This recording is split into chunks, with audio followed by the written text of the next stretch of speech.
Welcome to the Fear and Greed Business News Afternoon Report for Friday the 19th of July 2024. I'm Sean Aylmer. Every afternoon we've got the 5 stories that happened today that you need to know about. The S&P ASX 200 closed down about 1% today, meaning for the week the bourse was flat. Mind you, it had quite a ride. Earlier in the week, the benchmark hit both a new intraday high of around 8,060 points and a new closing high. Today, the big miners led the way down, but there were some decent falls among the real estate, utilities and financial stocks. Bit of corporate news around today. Whitehaven Coal said it didn't meet its unit cost target, even though the company sold higher volumes of coal. Cost pressures have hit all miners, and Whitehaven Managing Director Paul Flynn said in parts, materials and services, inflation is rife. There you go. The good news is that the availability of labour is looking better. There are a couple of retailers flagging earnings changes today. Jewellery store operator Michael Hill blamed economic conditions for a squeeze in margins and weak revenue growth. And Adore Beauty said sales are up about 7% for the last financial year. Both retailers report their full year earnings next month. Story number 2, Donald Trump officially accepted his nomination as the Republican nominee for the November presidential election in the US at the party's national convention in Milwaukee today, giving a speech in which he said he will win in 4 months' time, and I quote, "We will begin the greatest 4 years in the history of our country." Mr. Trump said he felt very safe after last week's assassination attempt because he had God on his side. He said he'd bring down inflation and interest rates and lower the cost of energy. He wants to finish construction of the southern border wall next to Mexico.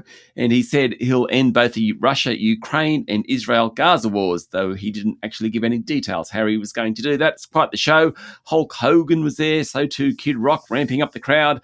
Melania Trump, who's been largely absent from the campaign so far, was front and centre. The crowd also included Rupert Murdoch and Kevin Rudd, the former Prime Minister and Australia's ambassador to the US. Story number 3, the blue screen of death has hit Windows computers across Australia, New Zealand, Japan and India this afternoon, which Microsoft is blaming on issues with multiple versions of anti-malware protection software from the group CrowdStrike. According to posts on X, the outage has affected the 4 countries and media groups, banks and other financial service firms. Thousands of other businesses are hit. This is happening as we go to air. Hopefully the problem won't last too long.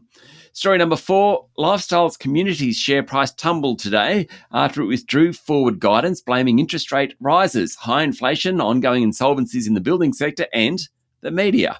Lifestyle develops, owns and manages affordable independent living communities. Over the past week, the ABC has alleged the company is gouging residents with unfair fees, and 80 homeowners in a community had lodged claims in the Victorian Civil and Administrative Tribunal. The company rejected the allegations. It did that again today and said media coverage was incomplete, as in it didn't provide the whole story. Lifestyle's share price has fallen about 24% this week.